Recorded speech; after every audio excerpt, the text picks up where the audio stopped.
to the ABC Podcast. Always be cool. The show where your hosts, DC and BK, showcase your local business and real estate pros going gangbusters in leadership, community involvement, and just being cool. Here are your hosts, serial entrepreneurs, mortgage experts at Summit Lending, and partners in crime, Darren Copeland and Bobby Kerr. I said, God, I'd love to come over here and play for the Rat again. Oh, my gosh. Then all of a sudden I get called into the principal's office and Mr. K's office and got a little yelled at. But is that one of those moments that it's probably a good thing that social media and cameras weren't? if they had Twitter then and Instagram and stuff, oh my God, it would have been really bad. All right, here's a question. So when we talked to Duke, we asked him the question from a leadership standpoint, going from a player, then becoming essentially the boss, right? You're the manager and managing guys that he'd played with for so long. Mm-hmm. So he said that it was an interesting transition and it was difficult at times. The perspective of the player from you having that guy you've been playing alongside for so many years to then become the manager. Can you maybe talk about that perspective? Well, the first thing Duke did, first thing he did was he got me and all the guys that played for him on that team, Willie Wilson, Frank White, Jamie Quirk, a few other guys, I forget who they might be. He called us in his office and he had managed in Omaha for like a month or something. That's it wasn't very long. Yeah. But we always thought Duke had a very good mind for baseball. Most catchers do. Oh, yeah. For some reason, catchers just get it, Right. They have to pay attention and all the time. he said, I will not be successful unless you guys show me the respect that I'm not your friend anymore. I'm your manager. Right. And you have to show me that respect. And if you don't show me that respect, nobody else will respect me. Yep. And we were all on board. We liked you John. got it. Right. We liked John. So it was no big deal to me. And everybody always said I was the easiest guy to ever manage because I showed up. And if I was healthy, I played every game and I played it hard. Duke said that he goes, all I had to do was come in and write George Brett batting third every single day. Not even worry about it. How about his first game ever as manager in the big leagues? Did he tell you what happened? He didn't tell us. I don't think so. Oh, you got to let us know on this. Bottom of the ninth inning, game's tied. I had an opposite field home run to win the game. That was his first game? First game. Wow. What was that, 80? Did he pick up the tab afterwards? It was at home. If we were on the road, definitely. I went out with all my cronies, and Duke went home with his wife. So, but if we were on the road, I definitely would have been in the hotel bar waiting for him to get there all day long. Yeah, let's go, dude. But it was a walk-off home run, his first, and I think he has a picture. I've seen the picture of me crossing home plate and giving him a big hug. It was really amazing. Cool. Awesome. That's amazing. And when he got fired, he had the best winning percentage of any manager in the Royals history. No kidding. Yeah, and they fired him for some reason. I don't know why. Unbelievable. We were all in shock when he got fired. Well, okay, so very similar to Charlie Lau. What Charlie got fired because I heard at the time Jack McKeon was our manager, and Charlie was getting credit not only for all the hitters but all the pitchers. Because Charlie was such a student to the game. Steve Busby would say he would always have meetings with Charlie. How do I get this guy out? By looking at his stance, what he can hit, what he can't, how close he stood to the plate, what type of hitter he was, if he was a pull hitter, if he could go the opposite way. And everybody was giving Charlie all this credit. Because he knew how to get him out. And the pitcher, the hitters were all giving Charlie credit, and Jack didn't like it, so Jack got rid of him. Wow. Unbelievable. But he was smart. He went to the minor leagues, stayed within the organization, figuring that Jack McKeon wasn't going to be there long. Sure enough, 2 months into the season the next year, Jack gets fired. They bring in Whitey Herzog. Charlie's down being the minor league hitting instructor, and they just said, hey, you're coming back to the big leagues. So that's cool. We just continued where we left off. Yeah. Charlie was no dummy. He was no dummy. He knew what was up.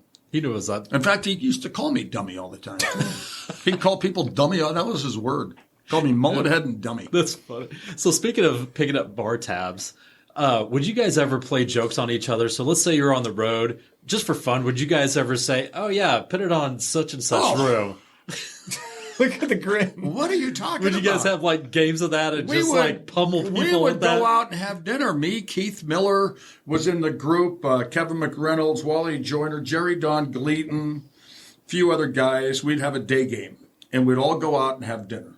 And they would just everybody throw out their credit card, and whichever one the gal picked, That's who bought dinner. Yeah. Well, we were in Milwaukee one time, and Keith says, hey, I can't go to dinner with you guys tonight. I got my family in, and I got to take them out to dinner.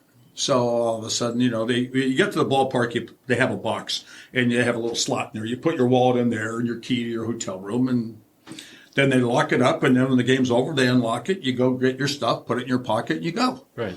Well, I had the great idea that I'm going to take Keith's, go in there and take a credit card out of Keith's wallet. So sure enough, he goes out and he takes his family out to dinner. His wife's family, there's probably 12 people or something. And we go out and we go to the Knickerbocker Hotel at some really great steakhouse. That was your favorite spot in Milwaukee. Milwaukee. Yeah. I know it well. The Knickerbocker Hotel, that great steakhouse. I can't think of the name of it right now. And so all of a sudden we're getting ready to throw out the credit cards. And I said, now Keith's got it. So I just, I give him the card. Dave Howard was with us too. So I give him the card and give the gal a generous tip. And the next thing you know, we all write on the menu what we liked, put the credit card in, and we slid it under his door. He comes to the ballpark the next day, and he's screaming at me. You son of a bitch, I know it was you. I know it was you.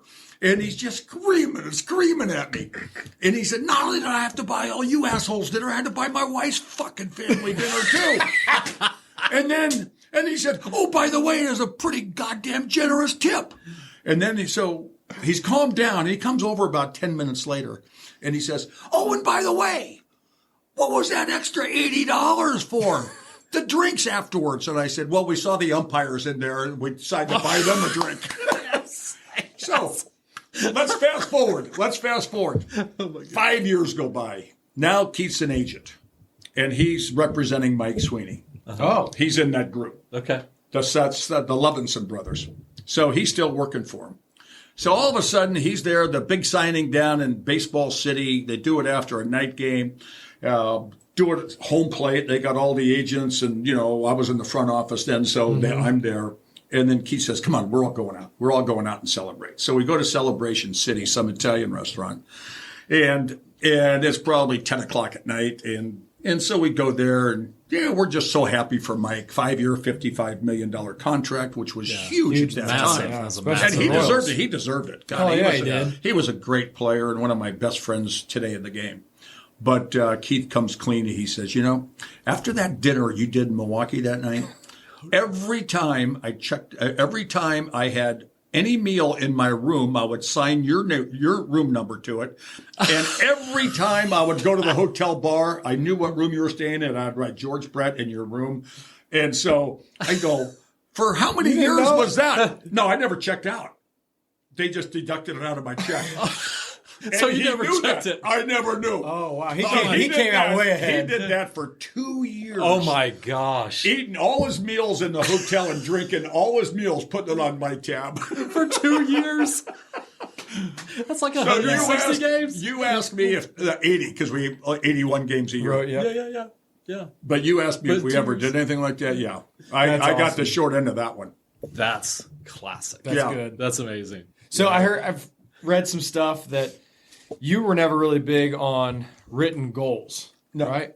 So more expectations. More expectations. So, but you didn't necessarily write them down or vocalize them. Mm-hmm. Was it just internal? Like you just said, this is where I want to make sure this is where I should be. Yeah. This is where I should be at the end of the season. So I read some stuff that somebody who's the exact opposite, who was a phenomenal hitter in his own right, was Edgar Martinez. Mm-hmm. He always wrote goals down, and he said, I'm going to try to hit 350 so that he could hit 300 and be like, that's still pretty damn good. Right. Yeah. Mm-hmm. So I didn't know if that was anything that you ever changed. I expected to hit 300 every year. Yeah. I expected to drive in 100 runs, score 100 runs, and have more walks than strikeouts. Which you did most. Right. Yeah. That's amazing. Yeah. Yeah. Because that one of 5 people, 3,000 hits, 300 home runs. I mean, there's some pretty amazing. I mean, Stan the Man's in there. Yeah. Who were some of the others? Willie Mays, Stan Musial, and Hank Aaron. Yeah. I mean, that's incredible. That's pretty good company. Yeah, that's really good. How about your final year, your final season playing in the bigs for the Royals? Age 40-ish, right? Yep. 19 home runs, 70-plus RBI, and you thought I thought you were the worst player I thought I was in the worst baseball. player in baseball. I did. That tells you how bad a team we had. I led the team in home runs and RBIs, and I thought I was the worst player. Wow. I was terrible with runners in scoring position. 1 out, 2 outs, say 1 out, runner on third, second and third, I'd pop up or strike out or hit a ground ball to pitcher. I did that numerous times. But it was just hard. I mean, I didn't. After playing the game for as long as I did in the major leagues and playing it, all through time I was 8 years old, I was a baseball player. So for 32 years, you're playing baseball, and you really got excited when you did something good, and you get really frustrated when you did something bad. I would do something good and not get excited anymore. It's the chills. I wouldn't get the chills. I would strike out with runners on second and third in the bottom of the ninth and down 1 run. If I did that for the first 18 years I played, I would have gone in and I would have thrown my helmet. I would have broke something. I would have been so mad. I just go back like players do now and just put the bat in the ring. I mean, I didn't have that spark, that fire. Yeah, I didn't have the spark or the fire to be the guy anymore. And I think it happens to everybody. Sure, you get to a point that it was hard. I remember I used to pride myself on being the first one in the locker room and the last one to leave. Right. All of a sudden, I'm 40 years old, and I'd just gotten married the year before, and I'd lay down, 1:30 in the afternoon. Normally, I'm going to the ballpark at 1:30. I'm taking a nap for an hour at home. A little bit different. At home. Right. And I told my wife, I said, I'm just going to lay down. I got to take a nap. I'm tired. And so I'd sleep till 2:30. I'd get there at 3:15, 3:30 in the afternoon instead of getting there at 1:45 or 2.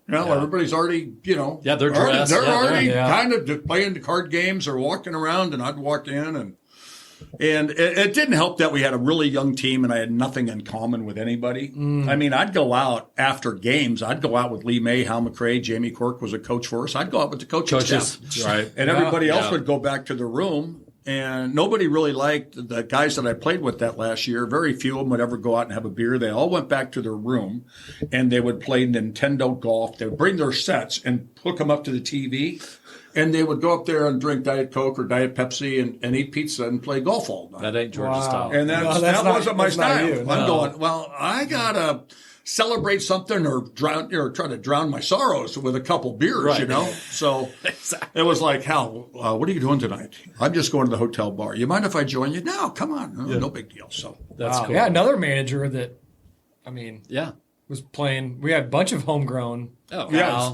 I like that. I like that. Yeah. That's why I was so excited when they brought up Jerschley to be the third base coach. I was so excited for him. 30 years in the minor leagues, coaching and managing in the minor leagues for the organization, and then they brought him up to the big leagues. And sure enough, his first year there, we go to 7th game of the World Series, and the next game win the World Series. Right. And here's a guy that minor league managers don't make a lot of money, and he lives up in Wisconsin. And the day the season was over in Omaha, he would drive home, and he worked at a furniture store the next day. No kidding. And he'd work there until he left to go to spring training. And he was always in debt. Christmas, he had like 4 kids. Right. And he's always paying off credit cards. And we got that first World Series check in 2014 with the loser's share. But it was still a hunky chunk, a big chunk of money. He paid off all his credit card debt, and I was talking to him the first day of spring training, and I go, how was your winter? He said, George, I can actually breathe with a sigh of relief right now. And I go, why? And he said, I don't have any credit card debt anymore. But he was always trying to catch up, Right, yeah. So you're happy for guys like that. Absolutely. And you know what's interesting about that? Every other person that we've had on the show that have been through the ranks, they all talk about what an amazing coach he was. Yeah, he was good. Amazing guy he was going good. through the ranks. Yeah. And then Matheny comes over, and, it's like he gets to bring his own people. And his Jerschley to our organization was John Mabry. So he brought John Mabry in. There's nothing wrong with that. No, right. And then Jersch got a job with the Royals, and I don't know what. He's managing, and he's bench coaching in Double-A, I think, right now. Is he? Or A-League or Double-A. Nice. Yeah. That's very cool. But you'll never be able to take the game of baseball away from him. Right. He'll always be involved somewhere. Yeah. Right.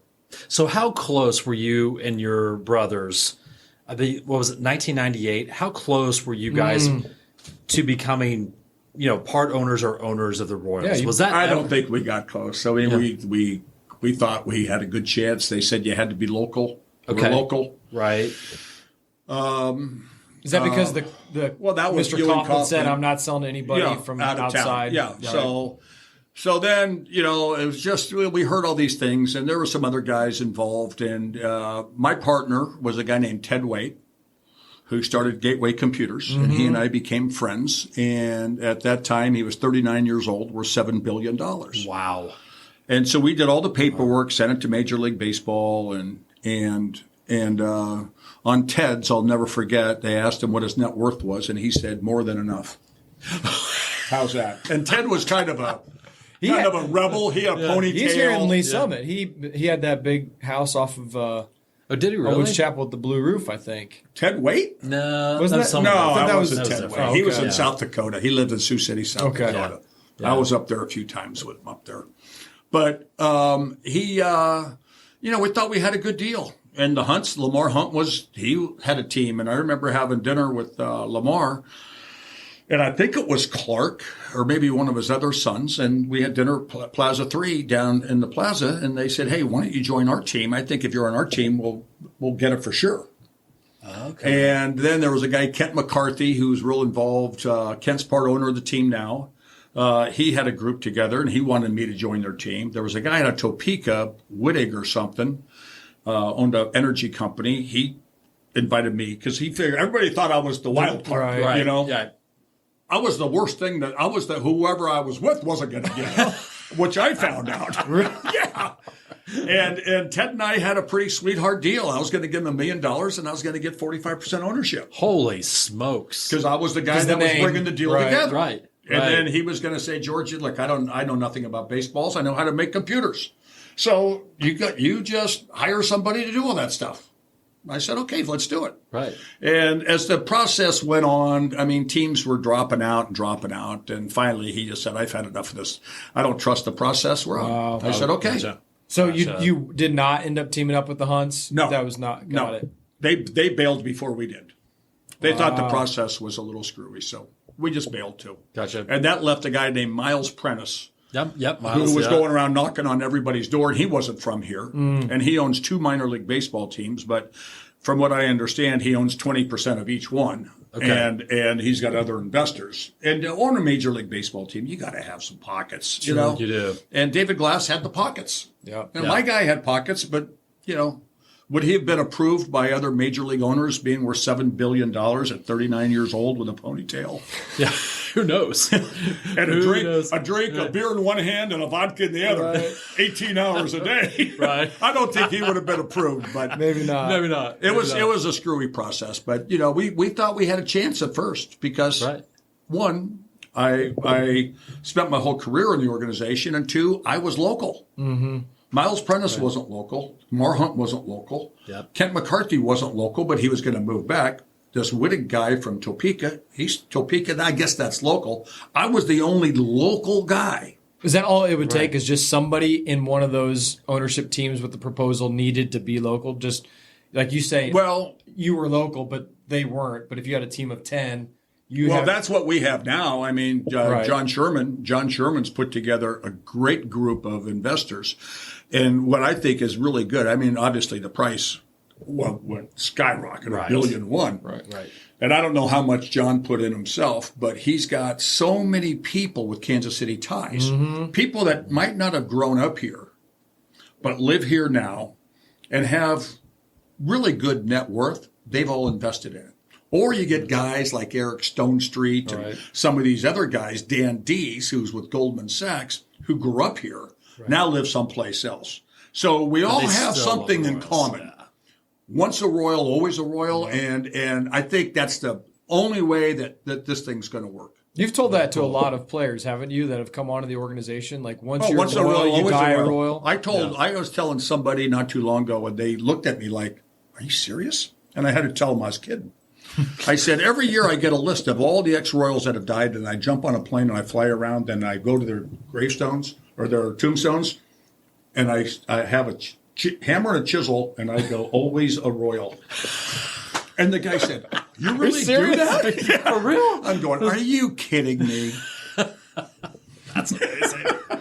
That's amazing. Yeah. Yeah, that's You know, awesome. you were saying that shit way before Mr. Duffy. Remember when he said, "Bury me a Royal," right? That was a big deal for a long time. Yeah, what's a Royal always? Exactly. You'll die a Royal. That's what I tell all the minor leaguers. I talk to them every year in spring training. I get them 45 minutes all to myself. And Mike Sweeney was there this year and some of the front office people. But usually it's just me because I didn't want, all the coaches and stuff. Because I'm trying to tell the players, the minor league players, you got to respect your coaches. These guys are doing it for the love of the game. They want to get to the major leagues. Right. They're all minor league players, and their careers were cut short. Major league players' careers were cut short. They love the game of baseball. You got to respect them. Some of these guys are making $25,000 a year. And I don't want them to hear that crap. Right. You know, right. I want our minor league players to respect everybody that we put in a Royal uniform that's going to help them get to the big leagues. And so that's why I did it by myself. But lately, there's been a lot more front office people coming because I think they've gotten wind of it. And I've been doing this for, I retired. I've been doing it 29 years.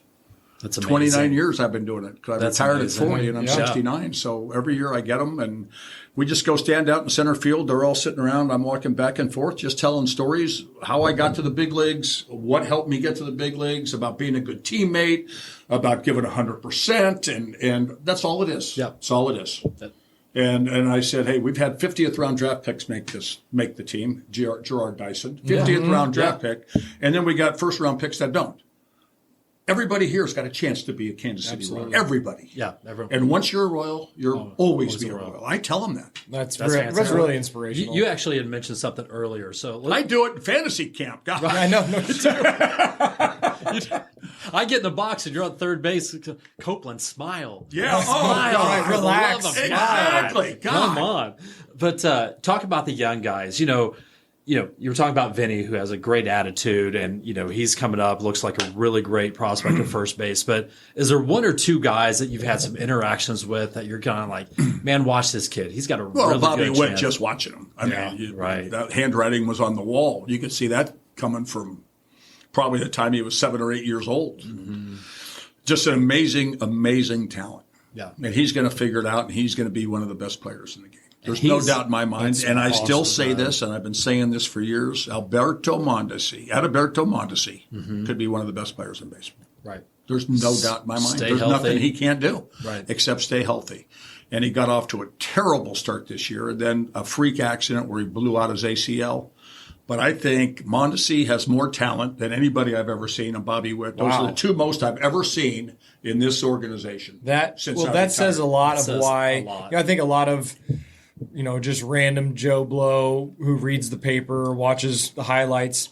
When you hear about Adalberto Mondesi, the guy's got the talent. He's got it. It's overflowing. I was telling people, he's going to be the best player in baseball. Better than Trout. That's incredible. Better than Trout. No kidding. There was no doubt in my mind. No doubt in my mind. Because he's got the talent. Well, there isn't anything he can't do. Yeah. I mean, when he's hot, which we saw last year a little bit. Remember 2 years ago when he was just the best player in baseball? He's tearing it up. I mean, he plays shortstop. He's got a great arm. He can run. He can field. He can steal bases. There's nothing he can't do. Nothing he can't do. Well, that says a lot of why, But now we just got to get him to be healthy. Get healthy and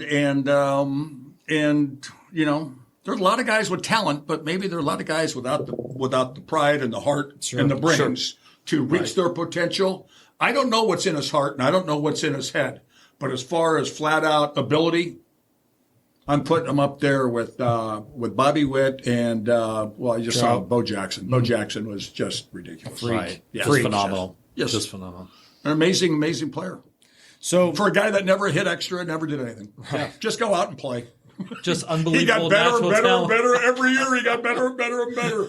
And then you watch him play football and you go, God, he's the best running back in the NFL too.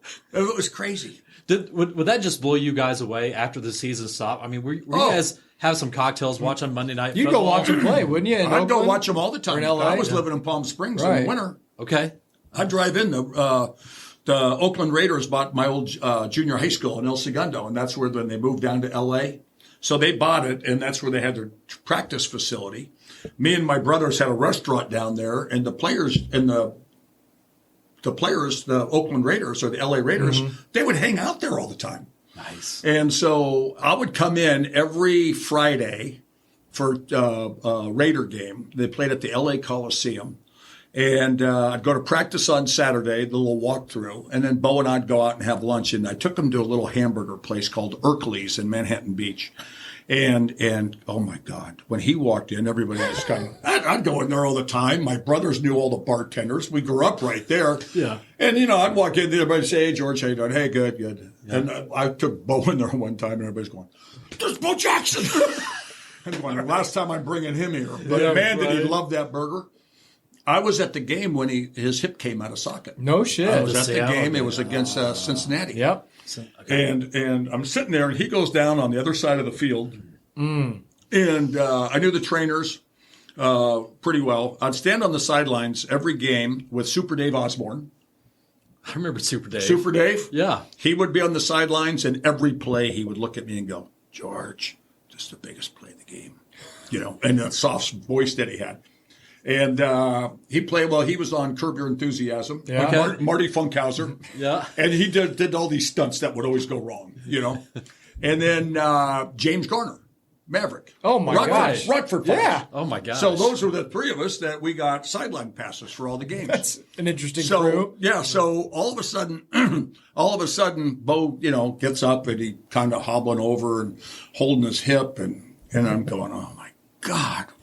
So I asked the trainer, I forget the trainer's name, and I said, so what happened to Bo? He said, well, he says his hip came out of socket and went back in. He said, that's impossible. Guess what? That's exactly what happened. Oh, my gosh. That's how strong he was. The guy held his leg and he pulled his hip out of his socket, and then it went back in. Oh, my gosh. Unbelievable.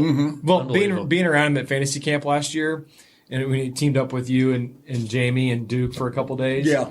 That was the first time I'd ever met him, and to be around him, like The nicest guy in the world. He's super sweet, and he's larger than life Yes. still. Yeah. He is. And the He personality is still Bo. He's still both. He's more of an introvert, right? I mean, he's not he the guy. he doesn't go out of his way to entertain people. No, but super cool. But would you guys, as teammates, were you guys ever like, hey, man, this is kind of cool you're doing this, but could you just like focus on just baseball and just let it go? I didn't think anything would happen to him. Well, sure. And I think Nike was paying him so much, and Nike probably said, hey, wouldn't it be great? We could really do it. The marketing of it. Really? Oh, my gosh. We could really market your ass if you go play football for 6 or 7 games a year. Yeah. So It's pretty special. So, I mean, he's a the big good thing entrepreneur. about Bo, he surrounded himself with good people. His wife, Linda, is a very intelligent person, and he's had people manage him in a perfect manner. You see so many ex-athletes get broke 2 years after or 5 years afterwards. Bo now is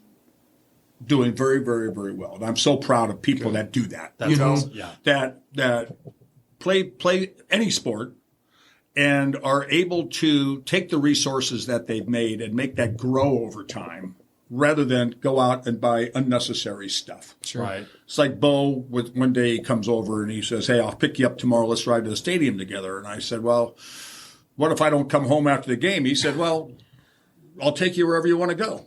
And he pulls up in front of my house in a brand new Ferrari, red Ferrari. Nice. Red Ferrari. And I go, what are you doing spending your money on this? He said, I didn't do it. Nike gave it to me. So he let me drive it. He let me drive it to the ballpark that day. That's cool. Oh, That was God, really sweet. I'm hauling ass, going down 435. We were living in Leawood at the time.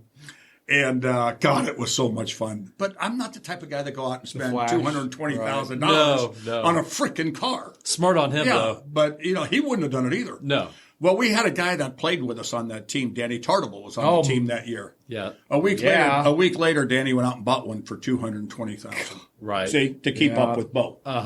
There it is. There it is. A path to nowhere. Could you imagine being a KCMO cop and pulling over George Brett and Bo Jackson in a red Ferrari? I'd be like, what's up, guys? So you've been involved in a lot of businesses too. You're talking about investing your money wisely. I mean, how many businesses do you think over the course of your adult life that you've been a part of? We own the baseball teams. We own 3 minor league baseball teams. Still, now. right? Yeah. Rancho Cucamonga, Tri-Cities, and Spokane. We own a hockey team in Spokane in the Western Hockey League. We had the bad company for a long time. Been in the restaurant business. I'm 0 for 2 in that. It's always good for the first 5 years. After that, it's kind of a tough business. Yeah. You got more food going out the back than you do the front. And then back in the day, we had the restaurant in Manhattan Beach. There was more drugs being sold out of the back than there was food out of the front. You're talking about that and the one you had in the plaza? Well, the one in the plaza just didn't work. Right. And then it's been a family business of ours, the real estate, apartment units. Oh, nice. Been involved with that for 40 years. Wow. Very cool. 40 years, mostly in Southern California. We don't have anything here, but mostly in Southern California where my brothers all lived, and got some up in the state of Washington, and because that's where one of my brothers now does. He lives there now, and that's the business that he got into. He became a real estate guy, and then they started buying duplexes, and then fourplexes, and then eightplexes, and then 20plexes, and then 60. And so that's what the family has basically done. That's awesome. And Leslie's got the flower shop. And my wife has the flower shop. And is there any plug that we can give Leslie in the flower shop? Yeah, little flower shop. Best flowers in town, man. I tell you. Right. Any guy that gets in trouble or needs to do something? Anybody gets in trouble. Right. In fact, there's a lot of times I go down there and I see who's gotten in trouble. Taylor's orders some flowers. Honey, I'm sorry. Sorry about last week. Right. Oh, look what Doug's sending Susie. That's I said some the other day. A good friend of mine's wife or girlfriend had surgery, and she was coming home from the hospital. I was playing golf with him, and I said, "When's Katie coming out of the hospital?" He said today. And so I hung up the phone. I said, "I'll see you at noon." So sure enough, 10 o'clock in the morning, I called up the flower shop, and I said, "Hey, can we send some flowers over to Katie?" Right. And I'll go down there today and pay for them. That's cool. So super cool, tell the audience where the shop is. The little flower shop on State Line right across the street from Pembroke. Oh. Or not, Pembroke High School. Yeah, that's right. Across the street.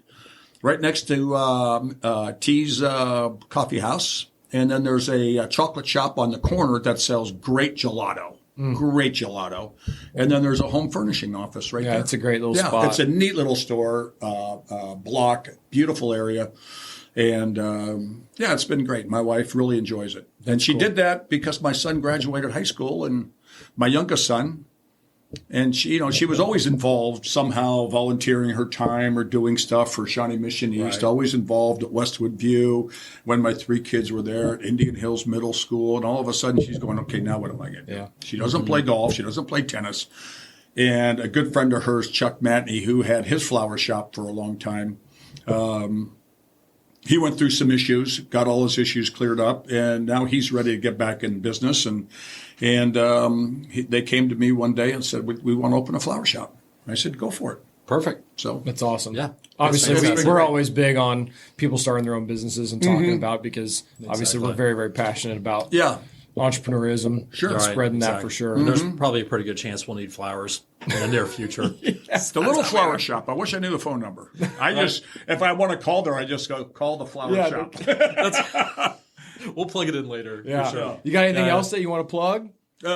This guy right here. Okay. Let's talk about Cattle it. Company. Let's talk about it. This is a guy I met, and this is the most amazing thing. When I was younger and playing, you remember the TV show Dallas? You don't remember. Yeah. No, you're too young. No, I remember Dallas. Okay, Dallas. Yeah. You're too young. Okay. So I had a secretary when I was playing because I was living alone all the time, and she paid all my bills and took care of my daily life, so I could concentrate on playing baseball. And so Joni would tape everything for me. Okay, look, we're gone. I'm going to miss Dallas Sunday night. Can you tape it for me? Sure. I'd come home and I'd watch it. And Joni worked for me till the day I got married. And it was the day I got married, she brought the checkbook over to my wife, and she says to her, Joni says to Leslie, "Okay, now is your problem."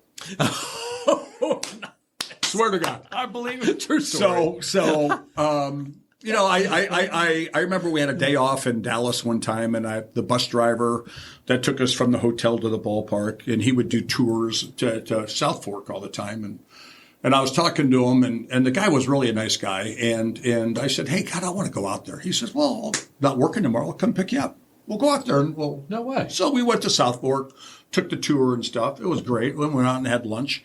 And then I went back to the hotel, and who knows what I did. But I've always kind of liked that lifestyle, a rancher. Mm-hmm. And I meet this guy. He's right at the start of the Flint Hills when you're going on I-70. And as soon as you see that sign, welcome to the Flint Hills, you'll see a billboard there that says Next Gen Beef. Okay. Well, this guy, it's hard to explain, but they do bull sales there. They do everything, but they have their own bulls. They do DNA on every cow that's born. Wow. DNA. They'll tell you who the mother is and who the father is. They'll know who the bull's father was, who the bull's grandfather was, and it's like next generation beef. And they're gonna I just signed a contract with them 2 days ago after about a week of negotiating and stuff. And I'm gonna do all their ads for them. We got a couple. I think they're gonna put some on their website right now, but they're gonna go direct to consumer. They want to do that, like an Omaha Steak Company. Yeah. And it is. I'm not kidding you. It's great beef. It's great beef because they know that they know what he's eaten, where he's been, they own their own grain feedlots, and they have their own processing. So they own the cows, they own the feedlots, and they own the processing center. So it's a continual one-stop shop. It's one thing. This one cow is in their possession till that cow dies. That's and then amazing. he's served on your table. And they know everything about that cow. And I bet the beef's amazing. That's the different. Beef's incredible. Cool. It's incredible. How can we get some? Yeah. Well, you go to nextgencattlecompany.com. Okay. It's gonna be so good. I mean, I just signed it the other day. The other day I went there about 4 days ago. They were moving 220 bulls 5 miles from one pasture to another. And you know, I've driven to Wichita so many times and look out the window when you see the Flint Hills. I think it's beautiful. Yeah. Right. Never really been out walking around. And I've been out to the ranch before, and we've been in Polarises or four-wheelers and driving them around and looking at it. It's just beautiful. This time, I left the house at 4 a.m. It takes me an hour and 20 minutes to get there. I get there, they have a horse saddled up for me. I'm one of the cowboys. Yeah. 5 miles. Kidding. How'd it go? Moving. It was unbelievable. Obviously, I don't run on a horse. It's like city slickers. Yeah, but I'm a walker, and you know, you're just kind of walking on the outside, and every once in a while they'll say, "Hey, George, come on in a little bit, or go that way a little bit. We got to run them through this little path down here, so back off, so they'll feel free." Sure. And they had the dogs running behind, nipping them in the, you know, in the feet, trying to get them in. One goes over there. I'm not going to start. Come on, let's go. And these guys are roping. They got their ropes out just in case, you know, and they're practicing and stuff. They're real cowboys. So we did that, and then we separated them and into 4 different pens, and then I went home.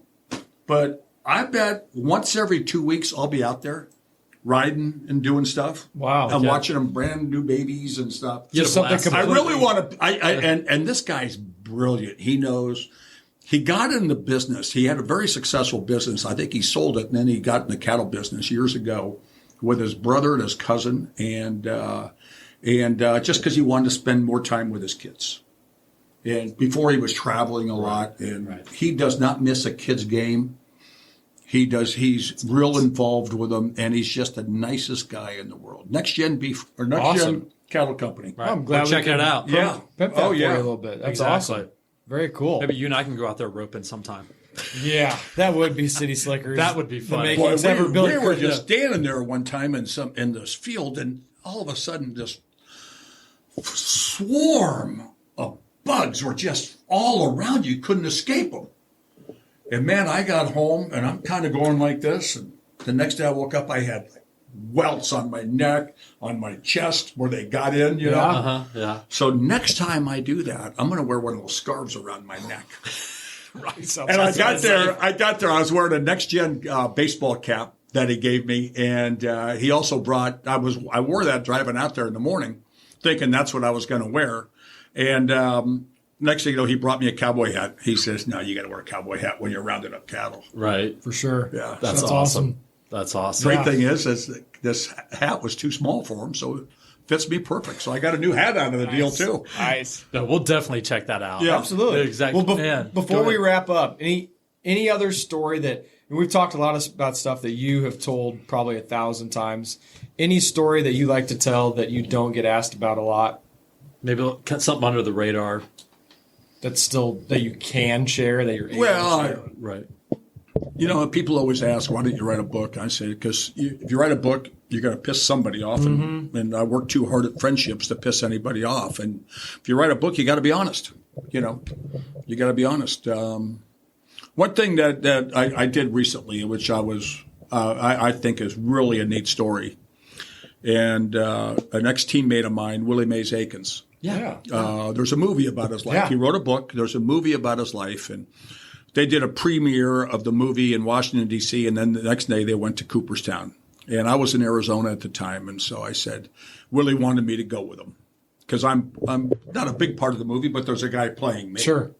Because I was the guy that got Willie the job with the Royals or introduced him to Dayton and said, I think we should hire this guy. And, you know, Willie and I were always teammates, great teammates, and I loved playing with him. I didn't do anything off the field with him. Because obviously we all know he went his way and I went my way. Right. Give me a couple beers, I'm the happiest guy in the world. Give Willie a line of Coke, he's the happiest guy. And I didn't want to hang out with guys like that. You didn't want to do that. Right. So, but we were great friends and great teammates. And I went back for this movie premiere. And they had the guy that wrote the book. They had the guy that directed the movie, the producer of the movie. And it was during Hall of Fame weekend out there, which Hall of Fame weekend in Cooperstown is they get an ex-player from every team. And they go there and they play a game. And they get some Hall of Famers to be their coaches, kind of like a fantasy camp. Sure. Okay. But you're playing with, like, Willie represented the Royals. Okay. And, God, who else? The one guy. There's an ex-guy for each team. So at the premiere of the movie in the Cooperstown Theater, which is inside the Hall of Fame, they had Alan Trammell was one of the coaches, Ozzie Smith one of the coaches, Lee Smith was one of the coaches, Ferguson Jenkins was one of the coaches, and probably a couple more guys were the coaches. And so we're all in the theater and getting ready to watch the movie, and we watch the movie, and I'm sitting next to Willie. And every once in a while, they'll show me in the movie and me and Willie talking, and I go, that's not exactly how it happened. Do you remember how he said, George, it's a movie. But I'll tell you what, it's a tearjerker. I bet It's I've a watched tearjerker. Watch the trailer. kidding. It looks good. It is, and it's coming to theaters here soon. Yeah. They're gonna play it here for like a week. It's a or limited something. release, right? Yeah. You know, Very we need to get limited all the release. fantasy guys together for that. For sure. And I tell you what, it was a tearjerker. And then afterwards, we had dinner with all the people involved with the movie. The girl that plays Willie's daughter is the most beautiful, the best actress I've ever seen in my life. And she's from L.A. Her and her dad were there. And I was sitting right across from them at the dinner. We had a long table in this big dining room. There's probably 40 people there. And the wine was flowing. The beers were, You were having a horrible time. Oh, God, it was Terrible. great. It was great. Well, to go to Cooperstown, it takes you a day to get there and a day to get home. So you might as well enjoy yourself when you're there. Yeah. But it was an amazing thing. And I'm talking to Alan Trammell, and I'm talking to Lee Smith, and I'm talking to Ozzie Smith afterwards when we get back to the hotel. And we're just kind of BS. I said, it's a pretty good movie. And Alan Trammell says, shit, George, I had tears in my eyes. Wow. That's Ozzie pretty Smith, cool. I had tears in my eyes. I had tears in my eyes. I was watching it like this. Yeah. And you're trying not to wipe your tears. This guy's a friend of mine. Right. But what he went through after he got out of prison and the struggles, the time that he walks into a liquor store and he's in downtown Kansas City and he walks in and he's kind of looking at all this stuff and I can't do it. Can't do it. Right. And he walks out, and it's just a really good story, and how his daughter would never call him dad, and then finally at the end she calls him dad. Wow. Oh, wow. It's pretty cool. That's Cool. pretty cool. Well, Check that out, man. That's going to be a special story to be able to share with everybody. And thank you for bringing that to life. Yeah, you should have listeners. Willie on your podcast. That would be awesome. Yeah. Would you mind connecting us with, Yeah, with yeah, him to no do problem. that? That'd be great. We'll call him when we're done. Yeah, that'd be awesome. We'd love to have him. Yeah. Man, thank you so much, Yeah, George. George, thank you so problem. much for coming out. Guys, thank you so much for Seriously. tuning in. Wait a second, we're not done yet. Wait a second. Let's keep Right. it going. What do you got? I'm going to call Willie right now. Okay, let's get it. Love it. Put on speaker. Hey, Siri, call Willie Aikens. This is awesome. Right. This is how you do it. Willie Aikens mobile. Oh, you got British Siri. Yeah, no, New Zealand. New Zealand. New Zealand. I was over there. I kind of fell in love with the You got it on country. speaker. And then just There you hold go. it up. You got it now. Hey, Mick, you there? Yeah. Hey, I just did a podcast. Okay. I did a podcast. They want you to do a podcast. When? When you guys want to do For the it? next week or two. Whenever you want, You Willie. know, do you remember Bon Jovi? Oh, no, were you at Fantasy Camp this year? No. No, he Oh, you weren't there. These two guys, Copeland and Bon Jovi. John Bon Jovi, is that what it is? What's Bob Jovi. Bob Jovi. Bob Jovi. They were on my team last year in Fantasy Camp. They have one. We just did it. And they go, oh, anything else you want to talk about? And I said, yeah, I want to talk about going to Cooperstown with Willie Mays Aikens. And then I said, you guys should have Willie on the show. And they said, oh, my God, could you put us in touch with him? How about that, Mick? We want to talk about your movie. They want to talk about your movie Your story. and all your home runs you hit in the 80 World Series. That sounds great. How about that, Mick? Would you do that? Yeah. Okay, I'm going to give them your number. They'll call you. These guys are Fantasy Camp lifers. Well, you know, I haven't been to the fantasy camp since 12, I think. Well, we That's got to okay. we got to get Change you there. that, We got to yeah. get you there this year. I know for whatever reason it is, they don't want to invite me anymore. Well, I'll tell them to invite you. How's that sound? We'll see. Huh? That's awesome. That's awesome. What do you say? We'll see. We'll see. We'll see. Yeah. Yeah. Okay, man. Thanks, Willie. We'll talk to you soon. Yeah. Thank Okay, you, Will. Willie, I'm going to give them your number. Okay, that's cool. Okay. See ya. Thank you. That's awesome. How's that? Thanks, George. That's Vinny amazing. Pasquantino scores. Royals extend That's their lead right. 3-1. Look at that. Go, baby. Have an afternoon game. Let's go. Hey, so George, is there anyone else? Because I probably wouldn't have thought about Willie Aikens. No, it's perfect And that's timing with the movie. Yeah. Is there anyone else that you think that would be? Is it all really baseball cool? players No, or is it no, business no, guys? no business, Anyone, anything. business. Anything. Well, let me think about it. Yeah, well, you don't have to Yeah, tell Yeah, us. let me Yeah, think exactly. about it. I'll think We'll of some come up with guys. something Exactly. later. Yeah. That'd be I amazing. gotta That'd be go awesome. to Aikens here. Willie Aikens. He's sharing the That's his contact. number. There you go. Write it down. Well, We'll get it. we'll We'll wrap wrap it up up the here. show. Okay. Yeah. Yes. Guys, Okay, let's wrap it up. let's wrap it up. Guys, thank you so much for tuning in to the ABC podcast. Always be cool. Always do the right thing. Live by the golden rule. I am Bobby Kerr, Darren Copeland, Mr. George Brett. Thanks for joining, guys. We'll see you next time. Take care. All right, peace out. Peace out. If you are hearing this message, you've listened to the entire episode. And for that, Darren and Bobby thank you from the bottom of their hearts. They hope you enjoyed this new episode. And if you did, please leave them a review on Apple Podcasts, Spotify, or wherever else you're listening. Please share this episode with others who may be interested in our community. Also, feel free to let DC and BK know which business or community leaders you'd like to see covered in future episodes. Get in touch in the comments or on social media. See you next time for a new episode. And remember, always be cool. This podcast is powered by Summit Lending, NMLS number 1850081, Equal Housing Lender.